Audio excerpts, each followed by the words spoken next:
Exactly. I know. I'm like, I waited like 3 or 4 minutes and then I'm like, Albers, let me in. We're talking about how great CSU was. Yeah, exactly. I know. I was about to say barbarians at the CSU gate. Yeah, seriously. Maybe, I don't know. We let them in. Oh boy. Oh, I'd always let you in, Sally. Don't you worry. Thank you. Even if you're wearing a CU shirt. That's right. That's right. Yeah. Yeah. I didn't, I could have, we've got these stick on logos now, like little sticky things. So you can save like $50 on your shirt just by sticking on the decal. So yeah, Huh. pretty good. Well, Living Ink makes a black screen print, so we could print some CU shirts easily. Wow. Wow. I need to get the update on how Living Ink is better than soy ink. Because I was reading my packaging the other day and they were proud of their soy ink. Yeah.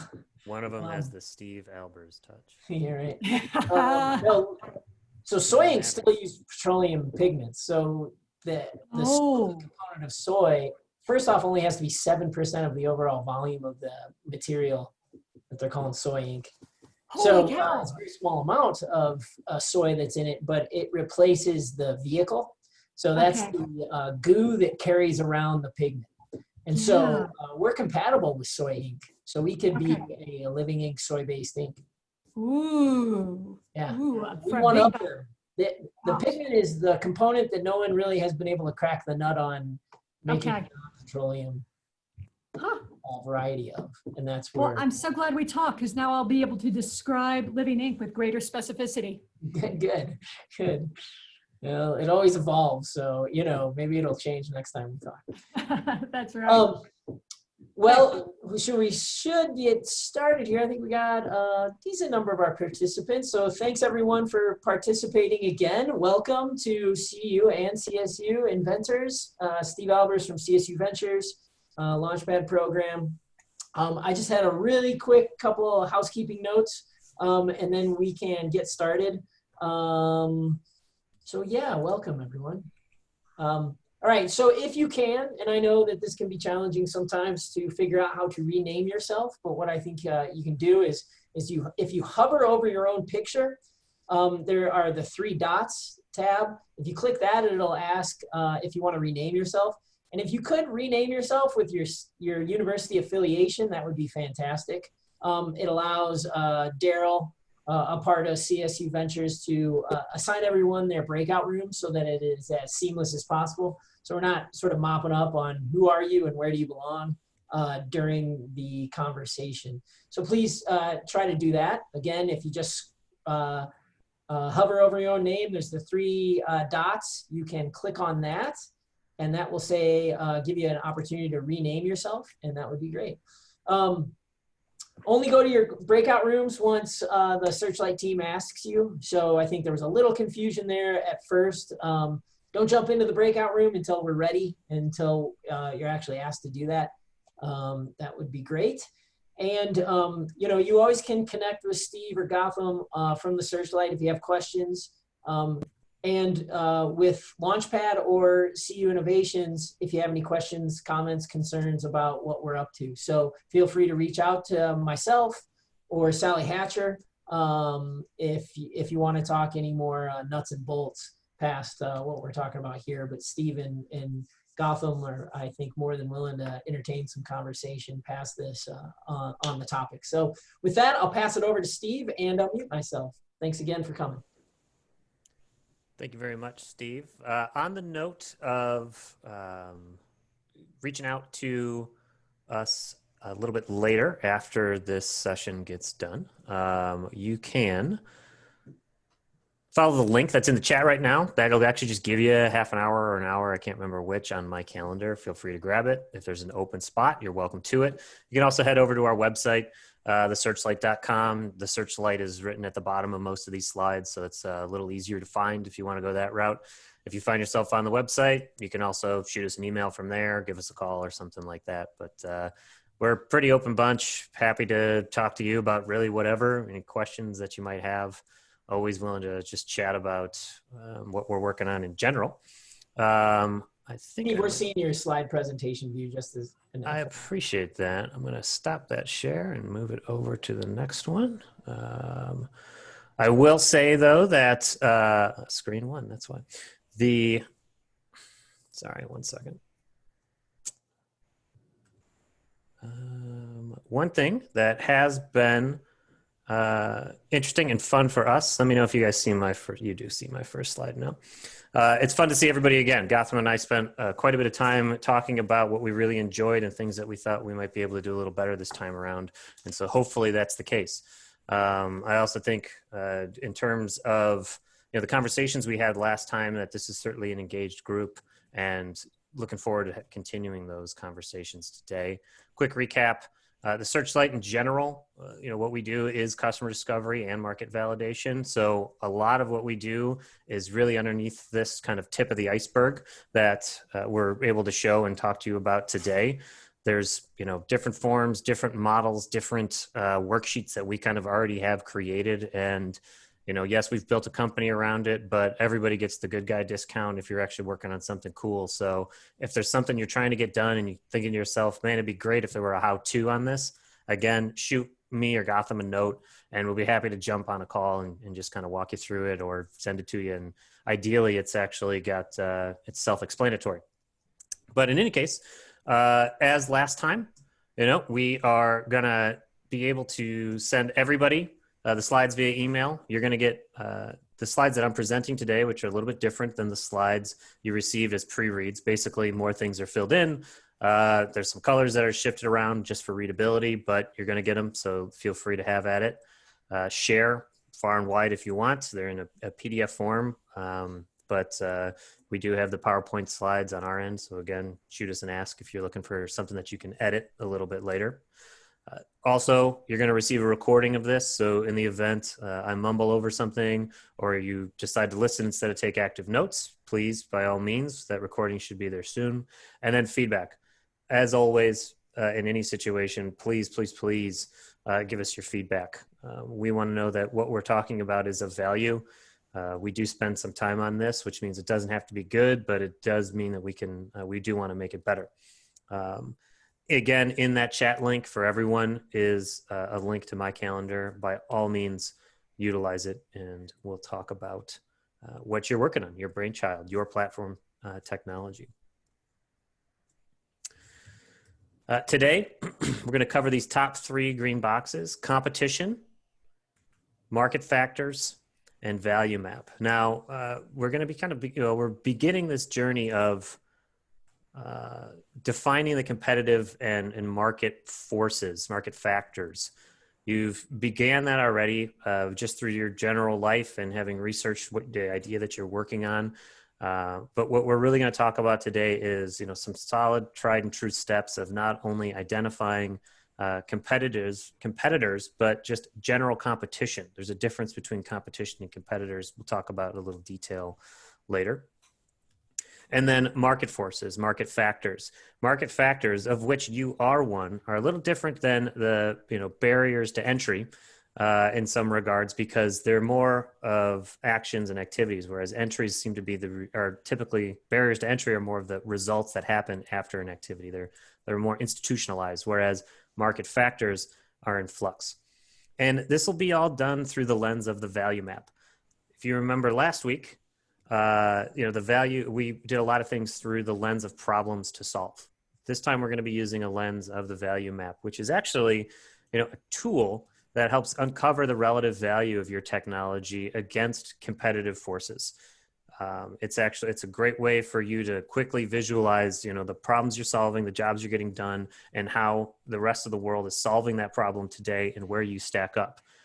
Then that translates into a very nice business term that everyone's worried about usually, which is around premium pricing or just competitive pricing, or quite frankly, how do you make any money off of this? It's the beginning of the revenue model for your platform technology within your chosen market arena. Those market factors, much like barriers to entry, are internal and external energies that can aid.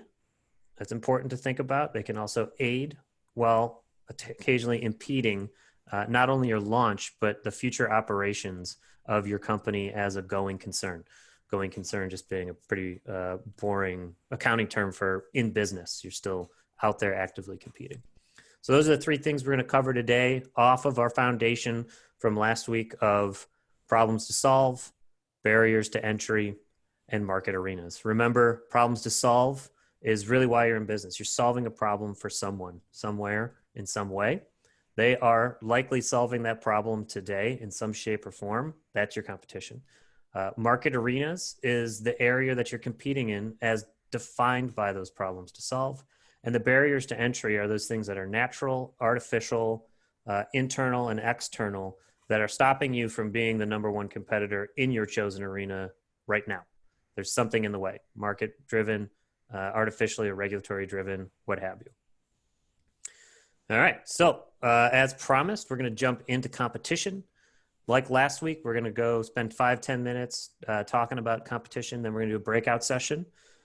Then we're going to do a conversation for another 15-20 minutes on market factors, another little breakout session.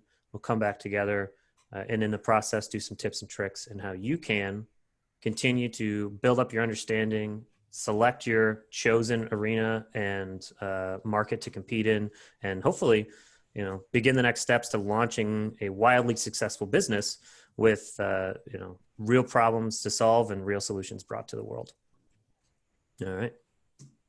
So competition. We asked this question at the beginning or at the end of last week's conversation. We asked the question, how are your customers solving their problem today, however poorly? I truly have that committed to memory because that is a question that you want to commit to memory. How are other people solving this problem today? Sometimes as the consumer of anything good or service-wise, you're the one who's solving a problem today. And a lot of great business ideas, a lot of great innovations and platform technologies come from your current dissatisfaction with the solution that you're forced to deal with today, and you come up with something better. So what is your competition? It's every solution, however poor, to the same problem that you're trying to solve. Pretty basic, pretty elemental, but that's it at its core. And it takes the form of, direct competition, indirect competition, and non-consumption. By far, your largest competitor is non-consumption. And I'll talk about each of those three in a minute here. But what isn't competition? If you're trying to choose which marketplace to enter into, and someone says, well, who are you competing against in that space? You can't just run off a list of big companies, right? So you're starting your market research. Maybe you've paid for a canned or prepared market research report. In there's going to be a section on major players. Or maybe you just know your industry well enough, you can rattle off the major players at the top of your head. That's a start to your competitive landscape. Those are certainly factors and players in the solution scape, as we like to think about it. But that's not just who your competition is. Your competition is more detailed, more nuanced, and more difficult to identify than that. Your competition also isn't just identical solutions. And your competition is certainly not no one. If you're in a world where you sincerely believe that there is zero competition for your product, there's the potential that you're working on an unarticulated need yet, which means the market isn't aware that it has a problem to solve, which is fine. It just means that you've got a pretty long road ahead of you as it relates to letting the market catch up and understand that there's a problem that needs to be solved and that you can solve it in a superior way. Or you just really haven't done the searching yet. You haven't done the looking yet, and you haven't found out who you're competing against. There are ideas aplenty out there, and you want to be aware of all of them so that you can position yourself. You can control your company's behaviors. You can control your own strategy, but you can't think that you're competing against no one. You can't think that your competitors are just the people who are building up something that's identical to yours, and you can't think it's just the big names in the world, because you're about to be a market factor. You're about to be a competitor, and you're not on the big name list yet. Operative word there is yet. So an example of this would be pretty basic. Everyone thinks of it would be coffee houses, right? Think about, the first drink you might have in the morning. There's a direct competition, which are the other coffee houses. Big B could be any other chain out there. So Starbucks could be every regional competitor, basically anyone that bought a used or a secondhand espresso machine off of the last coffee house that just went out of business. Now they're your competitor if you're in the coffee business. There's indirect people who prefer to drink tea in the morning, people who prefer energy drinks in the morning. The problem you're trying to solve is delivering a tasty beverage in a specific atmosphere to people who enjoy usually in the morning. Then there's non-consumption, or indirect. Another one would be people who prefer tea, people who prefer energy drinks. Then there's non-consumption, folks who they're not in this market. They would prefer not to consume those things. You would be competing against all of those particular players in this one relative example, pretty simple example. There's other more complex technological ones that we'll get into, but we'll save those stories and examples for maybe in the breakout session or in the debrief after the fact. So here's competition, what it is and what it isn't in very general terms. Why it matters. It's kind of interesting that we would create a conversation piece around why competition matters. Maybe you fall into the camp of, well, if I just do what I do so perfectly well, then competition doesn't matter. I'm going to deliver something that's so wonderful that once people find out about it, there will be no competition. Everyone will fall by the wayside, and my solution will be the obvious answer. But competition matters, especially at this stage of the market selection. We're still picking the arena to fight in, because by mapping out the solutionscape, which isn't a real word, but we're trying to make it one, the landscape of solutions that are out there, you can figure out, one, that there is a market. People are actually actively buying solutions to their problem. You're able to identify how much people are willing to spend on the current solutions. Hopefully yours is superior. And it tells you who you're going to be judged against. In every sales process, in every buying process, to be more accurate, as the purchaser, you go through three pretty common stages. You need to be aware of the problem. You need to be aware of other solutions. You need to be doing some deliberations around whether or not you're even going to make a purchase for a solution and the different options out there, the different solution providers that are out there. And then there's a judgment phase. And now if you can get an idea of who's in this competitive landscape with you, you know all of those things. It's also very helpful because you might find that there isn't a market, right? Or maybe the market is using different languages than you're used to, which we'll highlight in a minute. But the last reason it's of value is that you don't get to do this once and then just sort of ignore it. This is more of a continuous monitoring situation. You can give yourself the opportunity to get ahead of your tomorrow's competition, and you can give yourself an opportunity to identify problems of high value that have poor current solutions. It's called the satisfaction gap. If you're familiar with new product blueprinting, there's a great book on it out there. They go into this in pretty good detail to help you sort of identify those high value areas to compete in. But if you don't want to read a whole book, how do we do this quickly? How do we do this with a 2-hour exercise instead of a 2-month exercise? Here's what you would want to do, sitting at your computer at home. How do I find out my competition as we've defined it in the last couple slides? The very first thing you want to do is start shopping. Identify that problem you're trying to solve, just like we did last week. Figure out who's currently selling that solution by putting yourself in your customer's shoes. Literally go try to buy it. It sounds very straightforward. It sounds like it might even be a little bit silly, but this is one of the more valuable things that you can do to figure out who your competition is. This is an area, though, where you want to be very careful because you've got a platform technology and you're evaluating several different markets, and the words that are used in different markets mean different things. For example, if I were to Google deck building tips, DECK, deck building tips, if I just type that into Google, I might receive websites that are related to the deck where you've got your fire pit or your patio furniture, in which case you're going to hear one set of information. I might receive websites and information that's related to shipbuilding in general, or anything that's got a flat platform on it.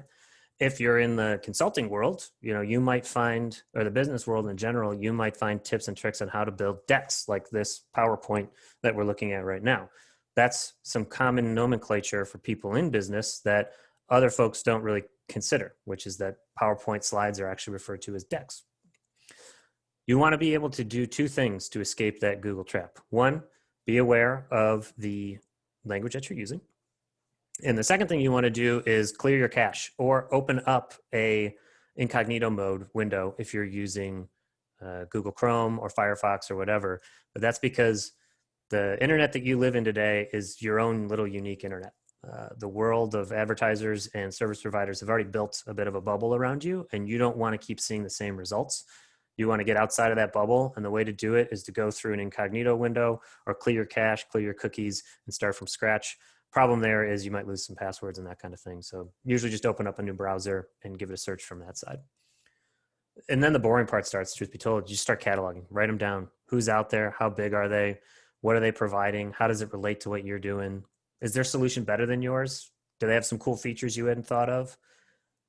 What do the reviews say? What are their customers complaining about? These are avenues of attack for you. It helps you identify what a purchaser, an influencer, and a decision maker are thinking of when they do the value proposition in their head. Value proposition is perceived cost versus perceived benefit. Pain, gain, are you alleviating one, creating the other? How is the world thinking about what promises were made to them from these solutions and whether or not that company is living up to it? If you can be the one who's living up to it as they expect, it's a surefire win. And of course, evaluate it. You want to score and map what does the market have to have in order for you to get in at the ground level. Airlines, for example, they don't compete on flight safety because you have to have an airplane that stays in the air in order to be a competitor in this space. But what are the nice to haves or the improvements that you could make in that particular area? Which niche do you want to go after? Which arena? Low cost arena, white glove touch, service arena, that kind of thing. Because you're still a platform arena picking stage, the last question you want to ask yourself is, which have must-haves that you can address from a problem standpoint, but also from an expertise standpoint. You're an individual with a particular background. You may have people on your team with specific backgrounds. Those are components that can give you a competitive advantage. If you've been in a space for 20 years or 5 years even, you have some nuances for that arena that the competition might not have. You're certainly going to be in better shape than a new entrant who might be coming up behind you. Which leads me to back to that first page, first bullet point there. When you're doing your Google searches, on page 1 are the people you need to be worried about because they're going to show up when folks are Googling the same things that they're going to be Googling to find your solution. But on page 2, you want to go check that out, which is another kind of the black hole of the internet, who goes to Google page 2. But that's who you want to look out for. That's where your up and comers are coming from. That's likely where you're going to be for the first few weeks or months that you're doing work. But eventually, you'll find yourself up on that front page. You can skip to the head of Google by paying for ads, but I don't recommend it. A lot of savvy customers just pay for ad blocker or have a free ad blocker these days.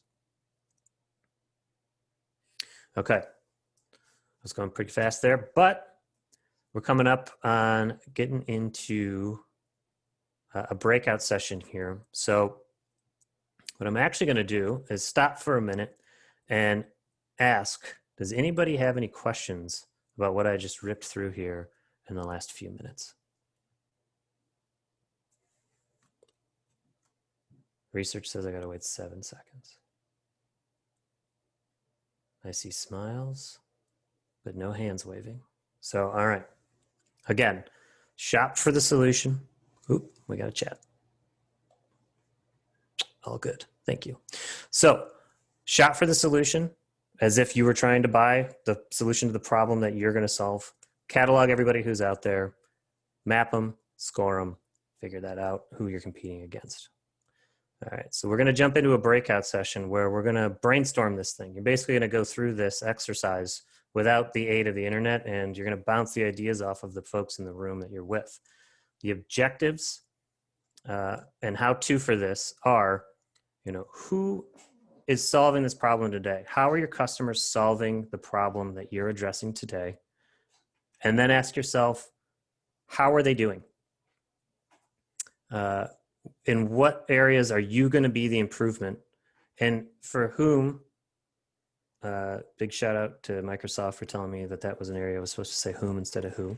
For whom are you going to be making that improvement for? Again, think about now what are the problems you're solving? We outlined a bunch of them last week. If you were hopefully working on your ecosystem map or the less entertaining week, you've probably identified a few folks out there who are also solving this problem with you. Combine that in your head to think, all right, how are my customers getting that problem solved? How am I going to improve on it? And who am I going to improve that for? Now, typically, we jump into our breakout sessions with maybe 10 or 15 minutes, but last time they were pretty active. And so we're going to move quickly into this breakout session, get things started up there. And if we could be back into this main room at, we're going to take a full 20 minutes at 10 minutes to the top of the hour. If we could all be back into this room, we'll do a breakout and then we'll do tips and tricks. And the tips and tricks on this one takes a little longer than usual. So the sooner we can get started, the better. To get into your breakout session, you hover over the 3 dots in, well, actually, I don't know that I've been assigned. Steve, hover over or click on the button that says, please join your breakout room. I'll be in the CU breakout room. Gotham will be in the CSU breakout room. Again, we're talking about basically who's solving the problem today, how well they're doing, how you're going to do better. See you in there. Hey, Chris Singer, are you with CSU or CU? I'm with CU. Okay, sir, I'll get you added. Thanks.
Hey there, Colin. Everybody's over in the breakout rooms. I'll get you added to see you. Okay, thanks. Yeah, no problem.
Hey there, Sanjay. Everybody's in the breakout room, so I'll get you added.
It looks like the other group is still wrapping up, which is a good thing.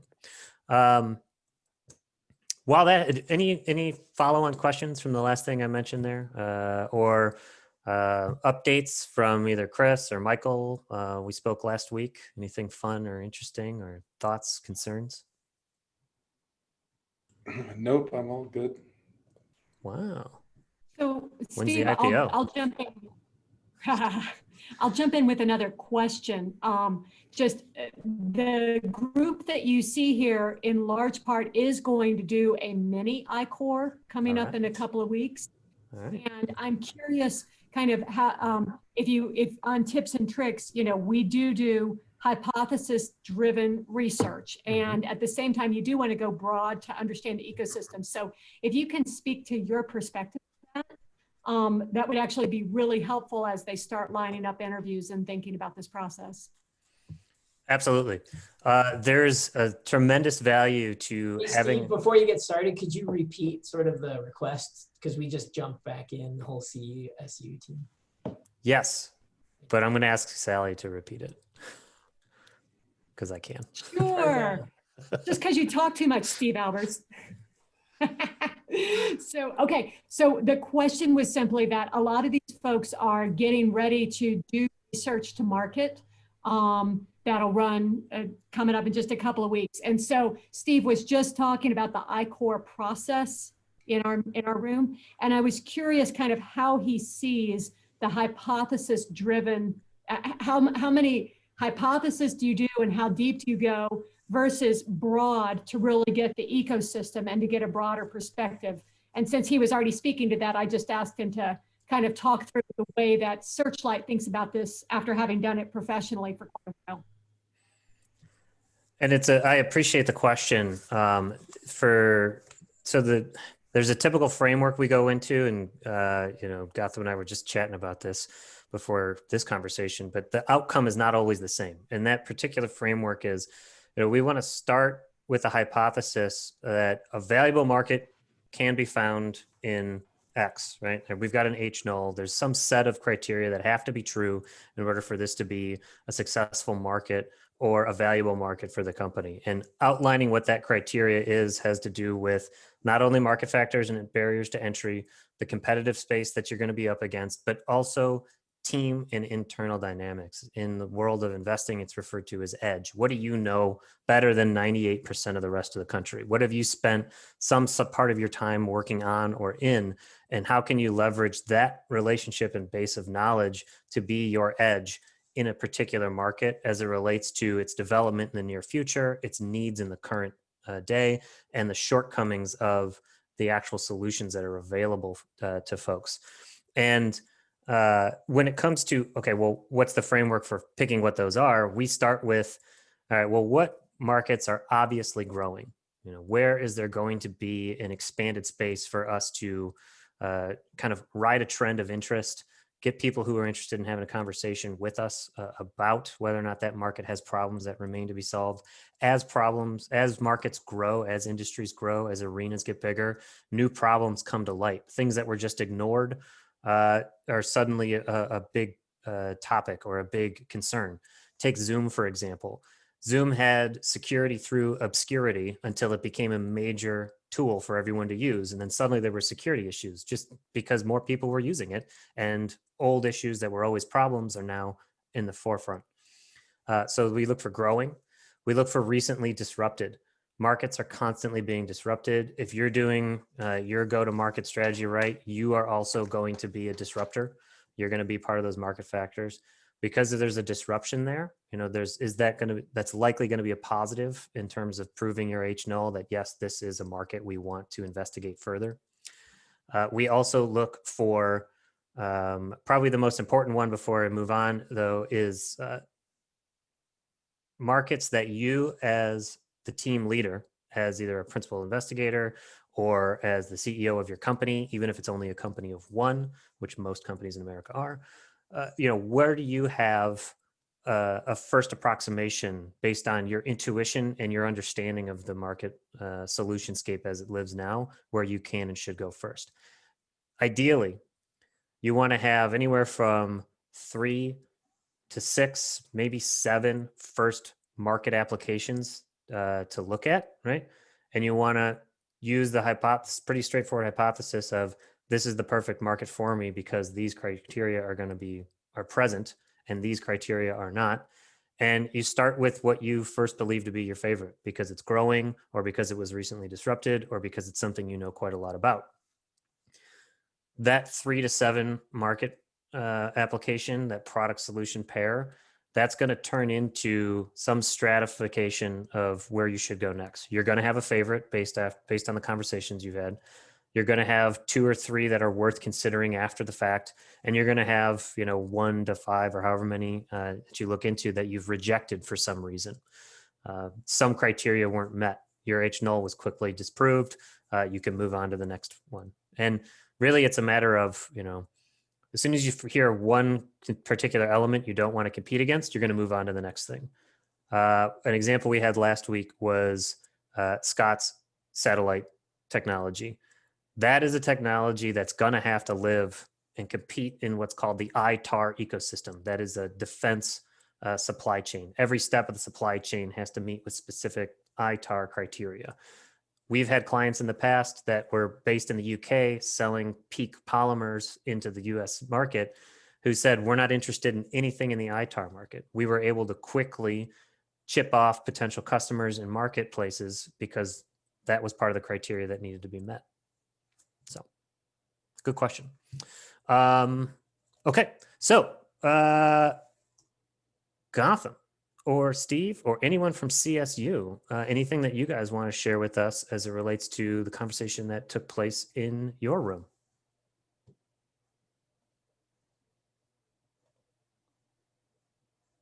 Come on.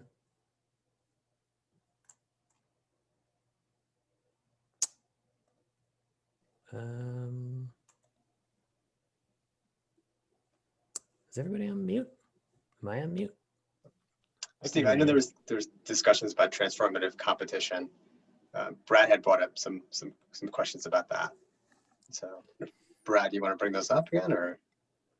Sure. Yeah, I was asking about a little bit more about transformative techs, and we're in sort of CO2 removal, and the question was, there's technologies that compete directly against the modeling technology. So, instead of modeling it, you could go and just use a brand new sensor, this incredible technology you stick on the ground, and it tells you immediately the number you're after. And it doesn't have to use all the complicated things that are essentially barriers to entry today. So that's one sort of a technology, but it could be also an entire change in the landscape where they come out with some innovation that takes so much CO2 out of the air that you don't need agriculture to play a role. You don't need to do a lot of these things, right? It fundamentally changes the earth. And so I was just kind of wondering, how do we count those? I mean, some of those, I know are kind of pie in the sky risks, but are those also kind of embedded in this transformative or inaccessible competition? That's a good question. And we're going to tackle sort of which ones do we consider and which ones do we not consider, because in the market factors portion of this, which is coming up next. And it's because competition is a market force. It is a market factor. And I'll give you a bit more detail on which ones are worth worrying about and which ones are not worth worrying about. What do we keep, in our arena, and which ones do we ignore? The short version of it, I would say, is, in a situation where there has been a wild runaway success that essentially eliminates the problem you're trying to solve from the earth, ideally you would see that as a good thing, because you're approaching the market from a position of, we're going to solve a problem. The making money part is obviously the reason we're in business. Businesses do exist and they do make money, but the short of it would be, in the event that you or a competitor completely eliminates the problem from the scope of human concern, ideally that's kind of a good thing. Hopefully we're all working towards that. And I hate to give you that equally pie in the sky answer, but it did come from a place of sincerity for me, which is, part of why, Gotham and I do classes like this, which is, if you can do this without us, if you can get to the market quickly and you no longer need us, excellent. It's a great work. It's a great problem. Interestingly though, and I will say, so there's some work being done and some money's being spent in by the Department of Energy at the moment. They've got an entire initiative out there called Smart Farm, where they're working with companies that are actively trying to solve some of these problems at the farm and at the agricultural level. You know, NOx, nitrous oxide emissions, CO2 mitigation.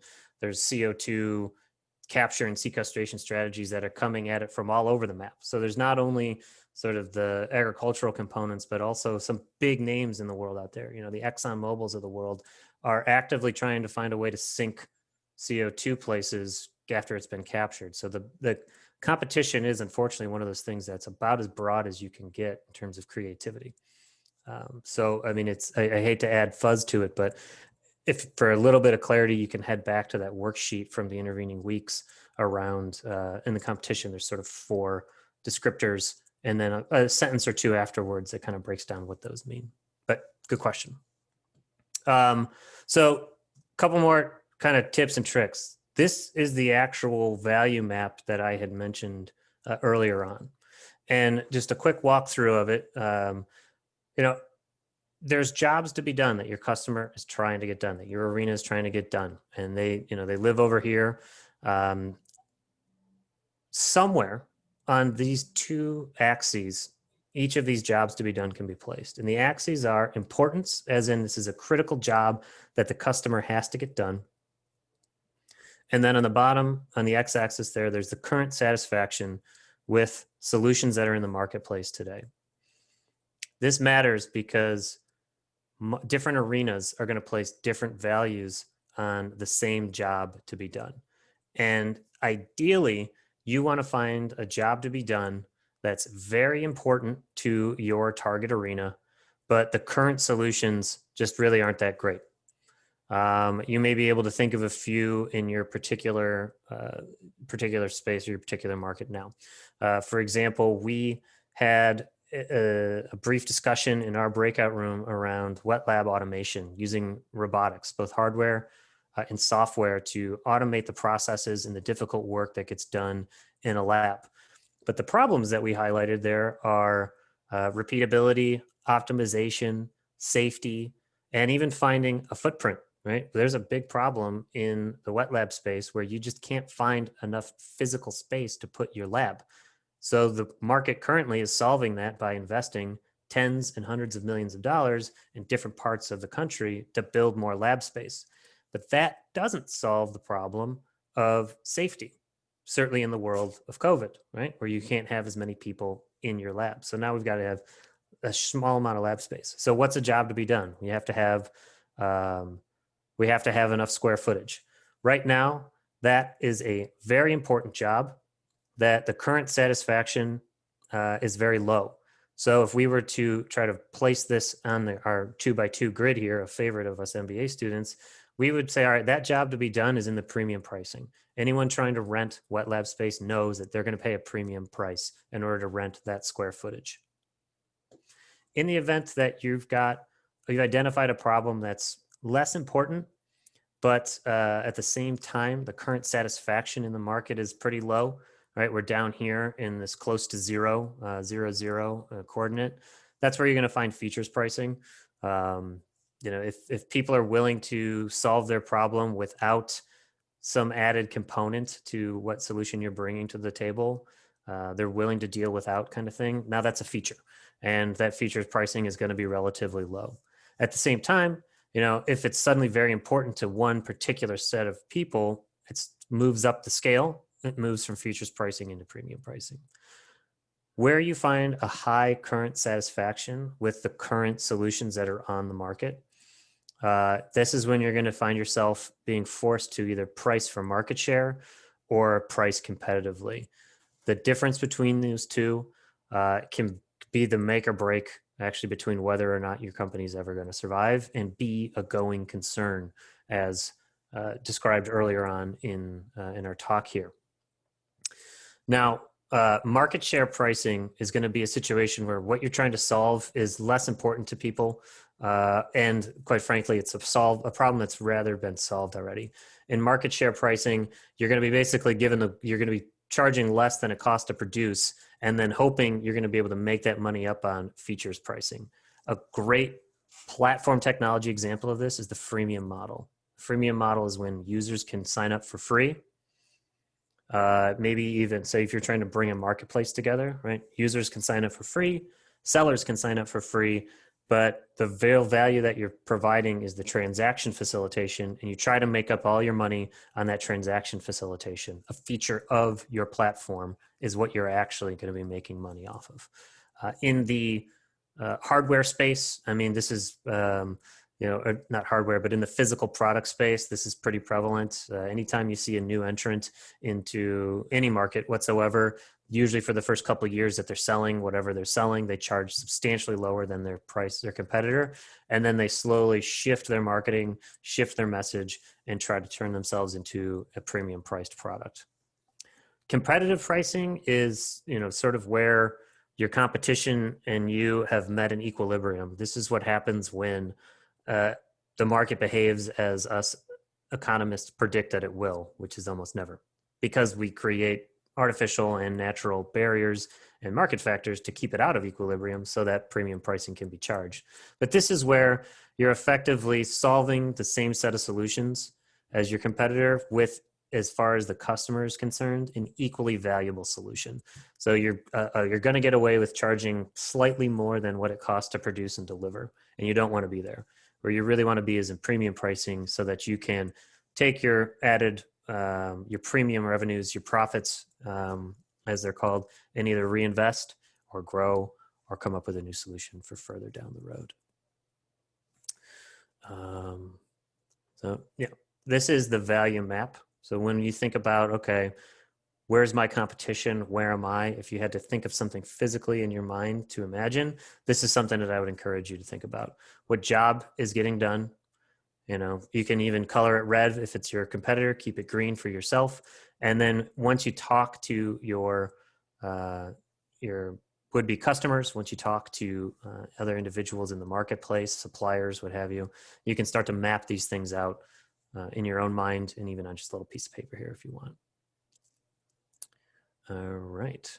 Now, one thing that I did want to touch on before we jump into market factors, which is the last section that we'll cover in this series, is that who you talk to and how you have the conversation with them is very important. You learn about your competition not only by searching online and seeing who's providing those solutions, and ideally finding reviews. So in one particular place, you can find who's complaining about a particular solution. You can get an idea for where that company's falling short.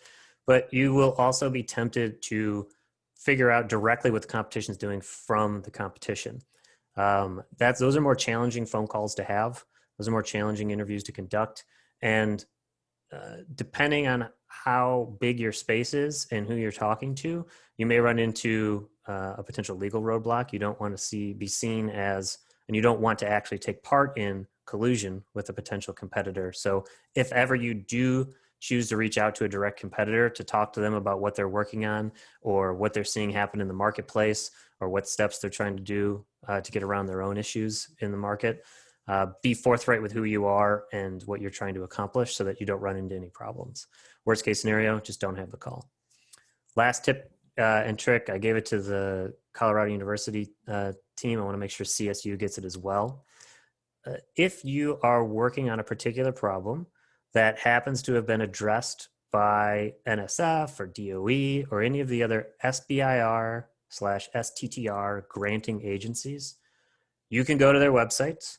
You can download everybody's information who won that award, and you've got a great overview, at least at the abstract level, of all the folks that are working on the same problem that you're working on. Additionally, there's contact information in there and abstracts regarding their current problem, but a lot of folks are serial SBIRs. And so they've usually got a website up and running for their company or for their organization, and you can go visit them. And now you can search for folks that are active in maybe your customer space. And if you're looking for people that you need to talk to in, say, an I-Core event that might be coming up, how am I going to get 100 people on the phone, because we're not doing it face to face?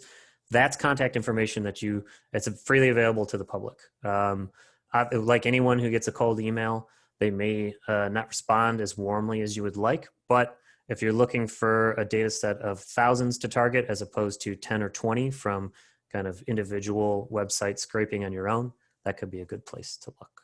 So again, here's our value map. You can map out the job to be done with the current satisfaction level in the market.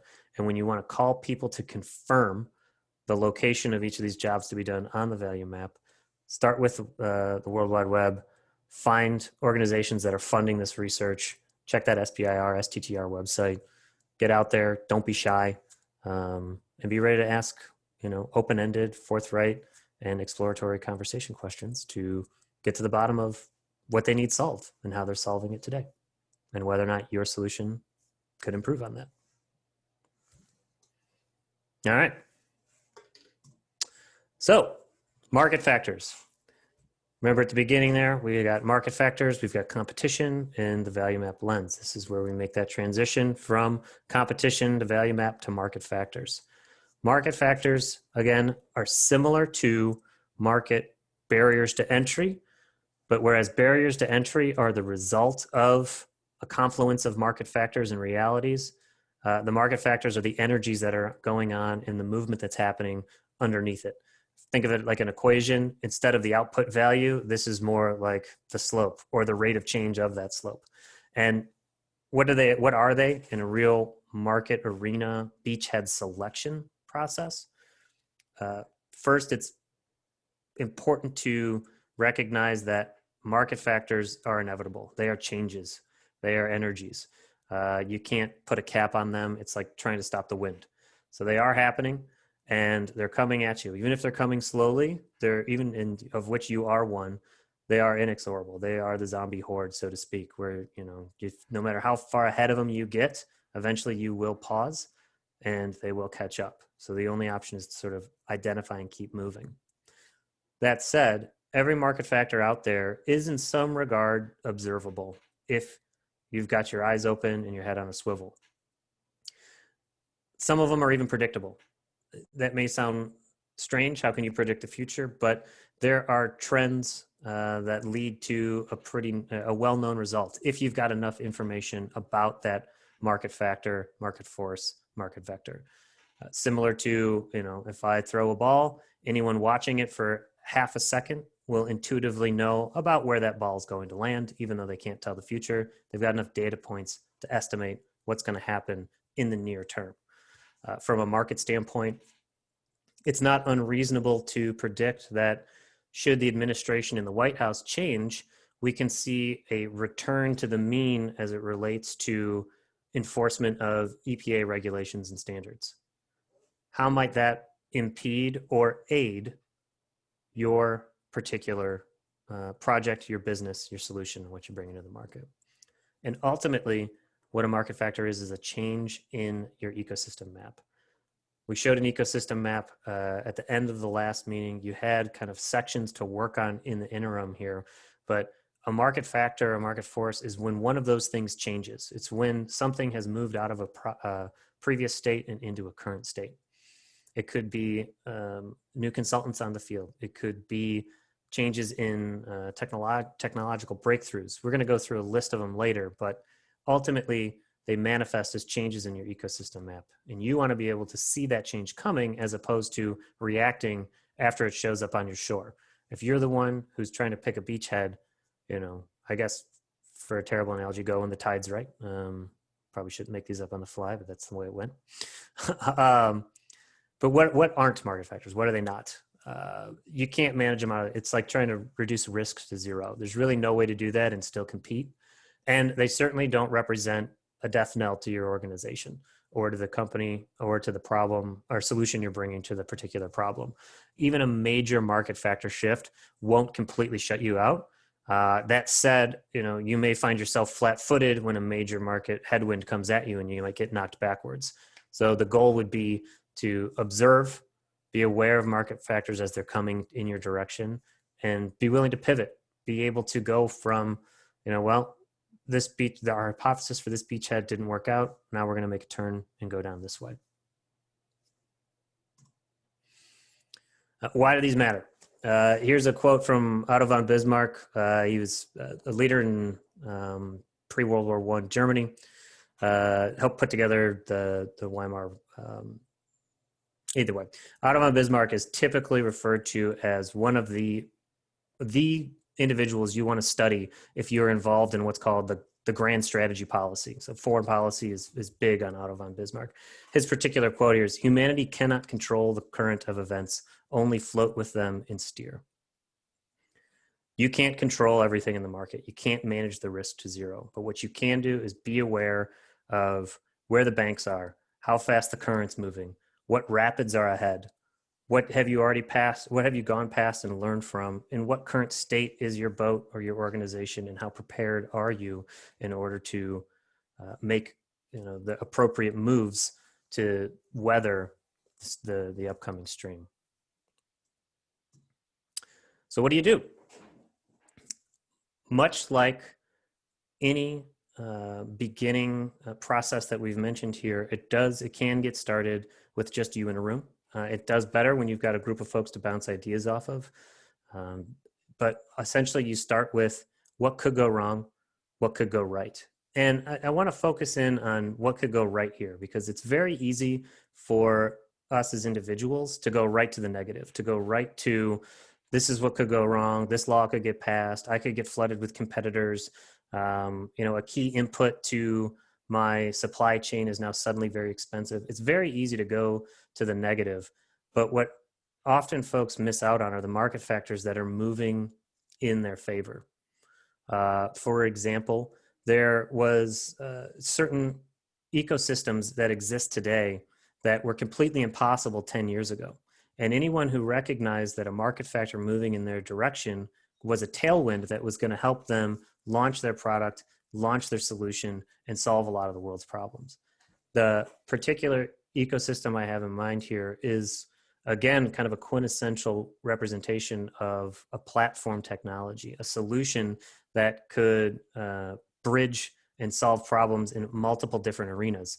And it's one of the oldest ones out there. And it's the idea of, it's the distribution component of a value chain, of a supply chain. In this particular case, we're talking about the distribution of services electronically. So imagine you are trying to locate someone who can perform a service, at your house. Well, 20 years ago, you would pick up a phone book. You might open up a newspaper or a magazine. You'd see an advertisement somewhere. You might make a phone call. You may ask your neighbor, hey, what's going on? Can you recommend anybody? I saw that someone painted your house last week. I'd like someone to help paint my house. If you're the house painter in this particular instance, how did you advertise and let this company or these people know, hey, I'm available for painting, whether it's houses, barns, buildings, whatever. Then things moved online. Nobody could really predict that Craigslist was going to put the phone book essentially out of business. They could predict that websites would pop up, but not that people would build localized networks for you to go find the service provider who can address your exact need. And you didn't have to wait for them to raise their hand and say, hey, I'm solving this problem. You could show up as a buyer and say, I have a problem. Can someone bring a solution to me? And that bridged that gap. Suddenly the classified ad in the newspaper went out. The magazine advertisement spend went down. The traditional means of message distribution and connection were completely disrupted by this change in access. A platform technology came in and targeted that particular notion, and then that changed. Well, then a few market factors came in, two negative, and frankly, one positive for those on the other end was regulation came in and they basically put websites like Craigslist out of business. Craigslist and Angie's List. Angie was Craigslist, but she had reviews. So now you could trust the information on there a little better. You had actual neighbors that were telling you, oh, you can trust this person. you're going to be presenting something to the market that likely doesn't have direct competitors as we've defined them, because you've brought a new solution. You've got a brand new platform technology, which means you're going to be competing against the unknown and non-consumption. How are you going to overcome that? That's a market factor that you got to deal with. Well, fast forward, Craigslist and Angie's List went out of business. Not out of business, but they've been severely diminished because Facebook was able to create Facebook Marketplace. Facebook Marketplace was a boon for everybody that was paying attention. The App Store and the iPhone was a boon for everybody who was paying attention. Something went right. Somebody created a place for me to bring my software technology and put it on everybody's phone in the world if they were interested. Now all of those are under threat because we can go back to the original of Ask Your Neighbor in the form of the Neighborhood app. I actually think it's called Neighborhoods. Thank you, ML, for everyone who can't see it in the chat. Angie's List was bought out by Home Advisors, and I have no idea if they're still in business. So some market factors, again, are beyond your control. But again, what could go wrong? What could go right? Who is out there creating an opportunity that you can take advantage of? Again, document it, and again, evaluate it. Earlier, there was a question asked about whether or not we could, what is worth worrying about, whether it's competition or a market factor. Here in the evaluate section of this slide is where I would answer that question. Ask yourself 2 questions. 1, how likely is this market factor to come into existence? How likely am I going to actually have to deal with this? And how much is this going to impact my business and the market beachhead that I'm trying to attack, or I'm trying to establish a beachhead on, I should say. And just do a simple 1 out of 10. You don't really need to worry about putting 2 hours of research into every single question or every single factor. But after you've read a bit about it, ask yourself, 1 out of 10, how likely is it to happen? 1 out of 10, how impactful is it going to be? If it's a 10 out of 10, likely going to happen, but a 1 out of 10 in terms of impact, you probably don't need to worry about it that much.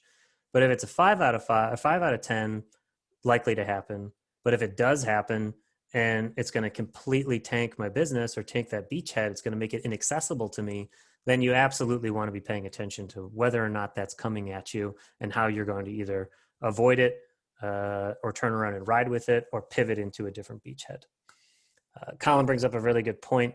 If you do see a positive market factor, if you do see something that could go right for you, how are you ready to take advantage of it? You don't want to miss that wave.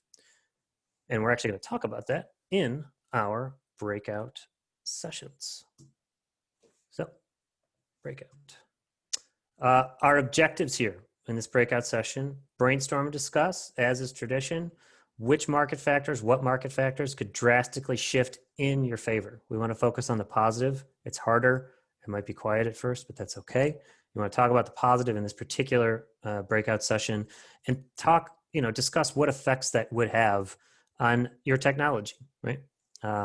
If you're having a hard time thinking of what market factors actually are, like putting phrases around them, don't feel bad.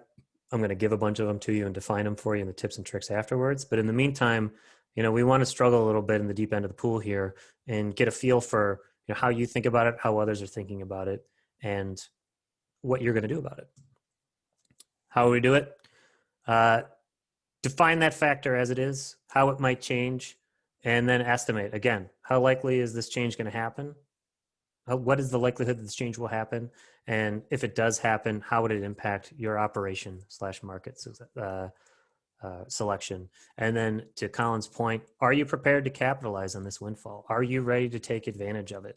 You don't want to miss that wave. If it's moving in your right direction, what are you going to do to capture it? So again, we're moving along at a pretty good clip here. Let's take a full 20 minutes. Let's move into the breakout rooms now. Feel free to join us over there, and we'll see you back here at 45 after.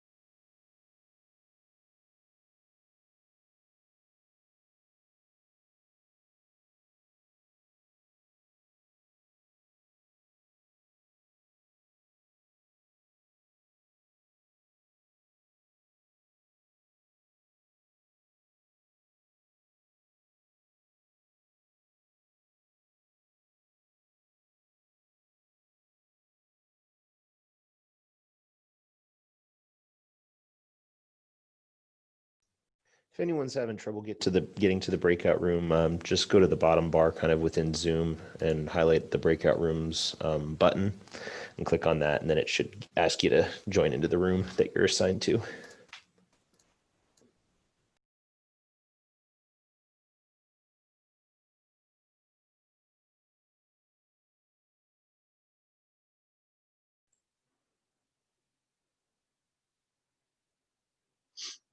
Usually I get the, The little pop-up. yeah. Yeah. After I assign you, I don't think it does that, but let me see if I can. See you.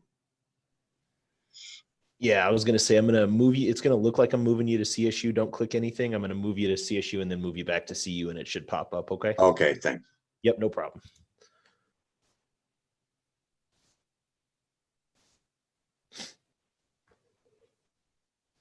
Did you see that? Okay. No pop-up. Let me see here. Oh, join breakout. There it is. Okay. Got it. See you.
Hey there, Brett. Did you drop out? Yeah, my internet crashed and I fell out, and so not sure how to get back in. No. That's what I'm here for. Are you CU or CSU? CSU. Yeah. Perfect. I will send you back over to CSU, sir. All right. Thank you. No problem.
Must not be here yet.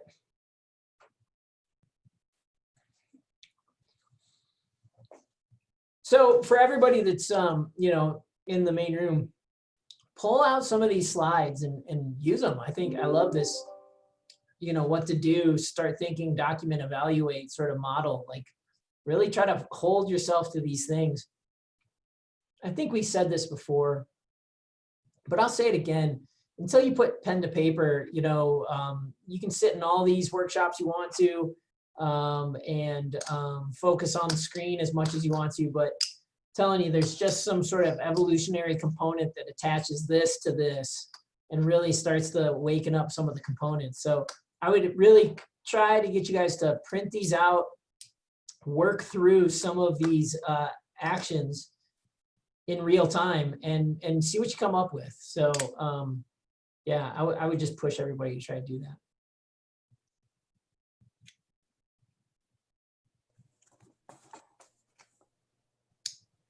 All right.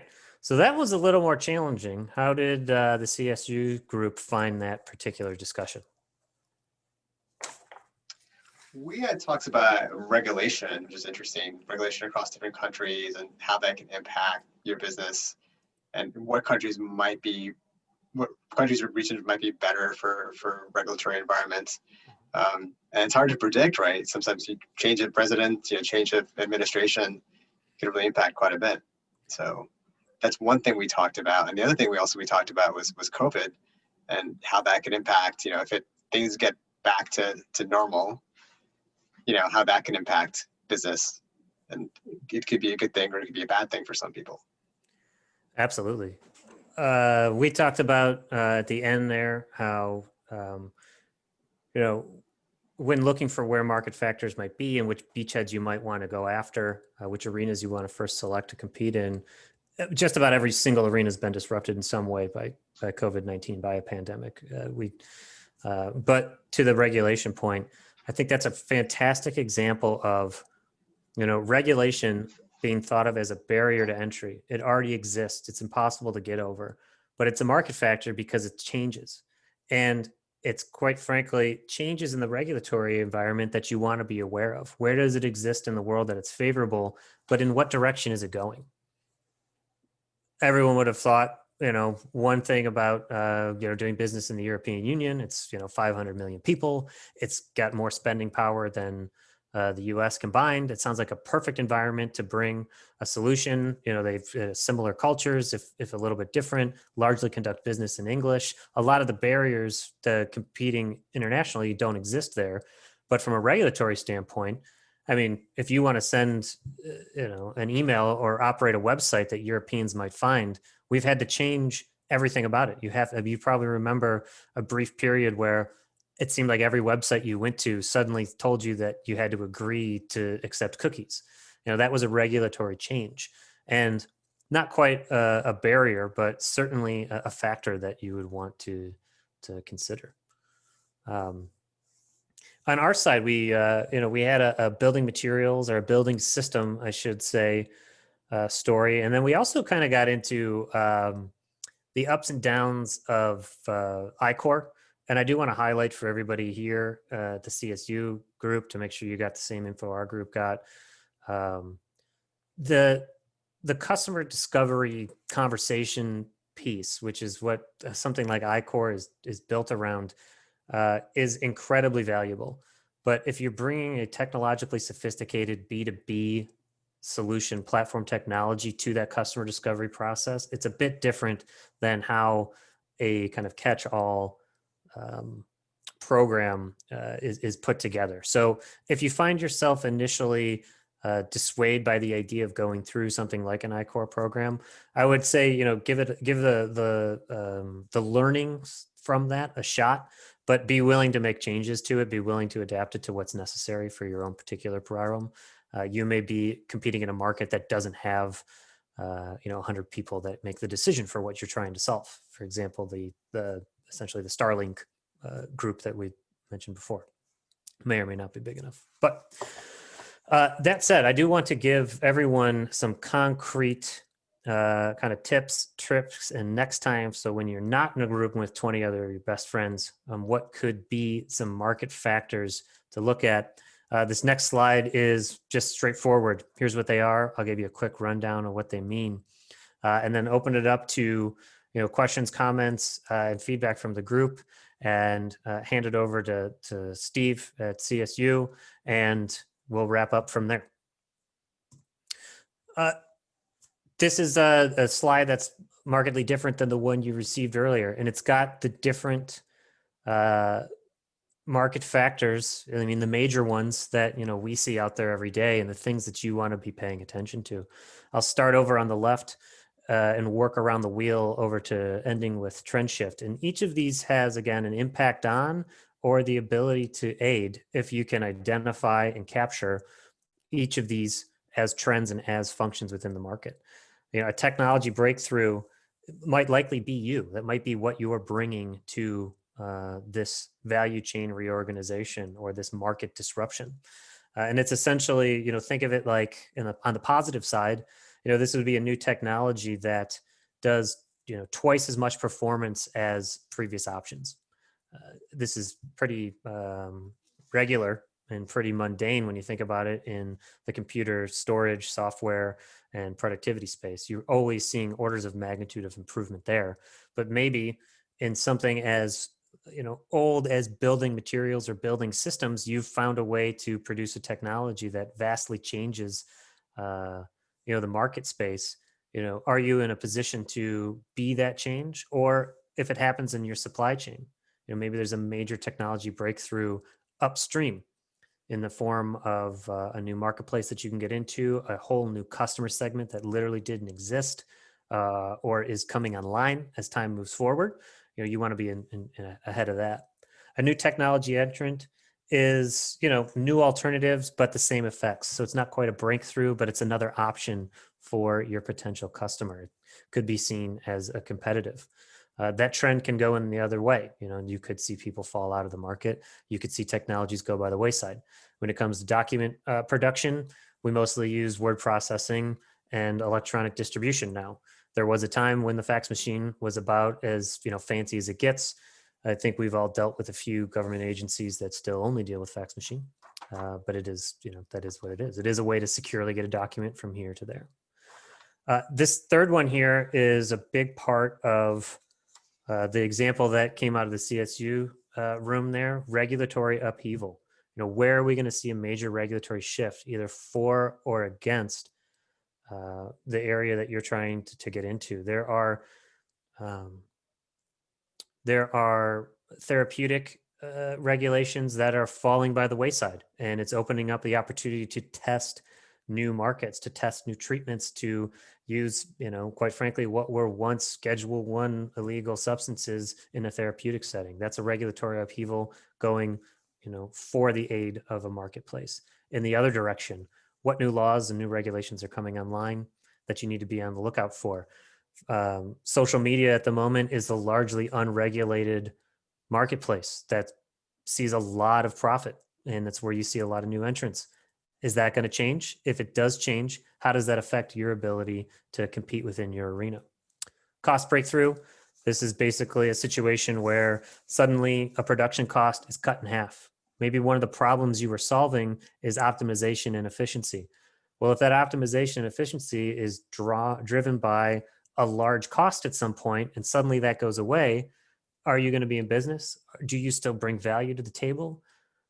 Other side of things, maybe one of the reasons you are not the main competitor in your immediate beachhead is that something you're relying on costs a lot of money. Well, what if suddenly it didn't cost anything? What if suddenly there was a freemium model that you could take advantage of? Things to consider. Cost barrier, basically the opposite side of that. What if your cost production is double? How would you react to that? And I mean it, think about it like that. What happens if my costs to produce double?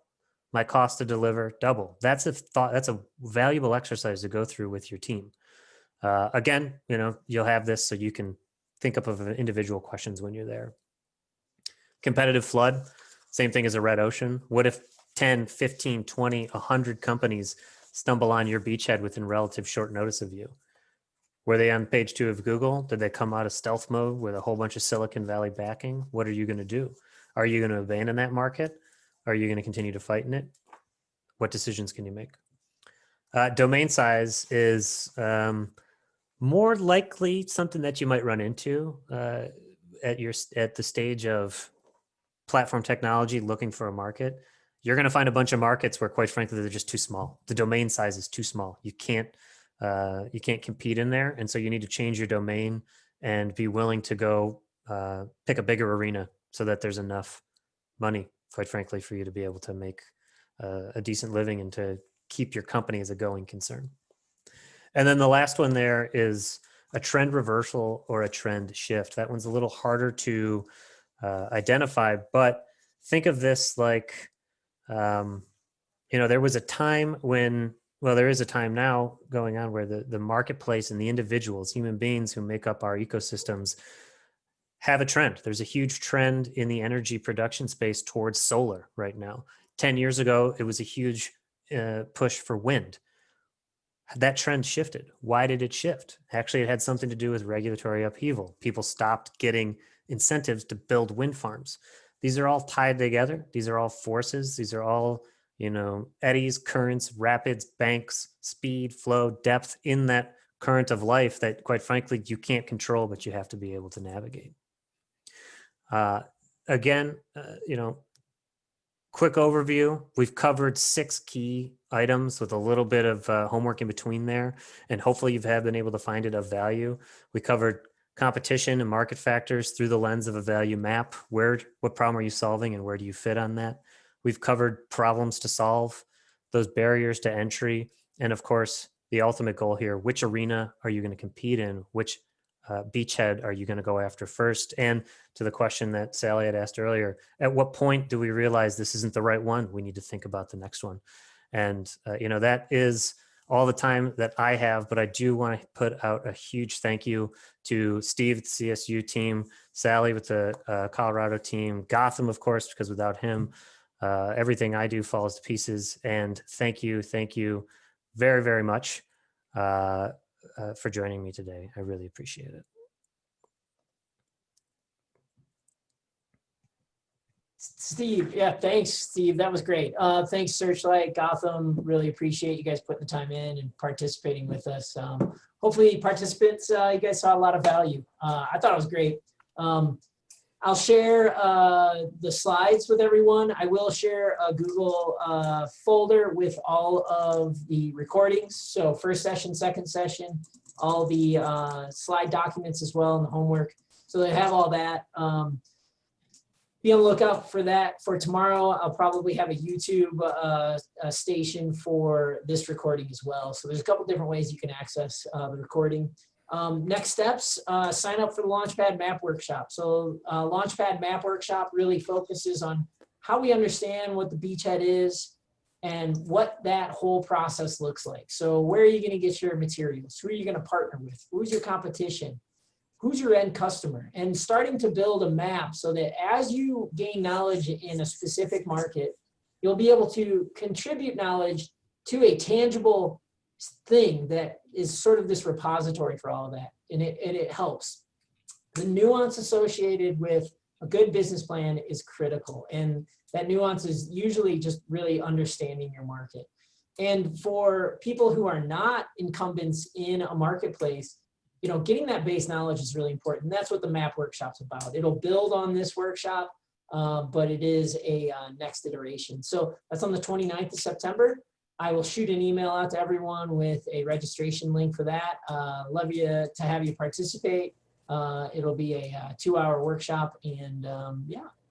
So last thing that I had was, if you have any questions, get a hold of us. So get a hold of Sally if you're part of CU, get a hold of myself or Terry Opkenorth if you're part of CSU.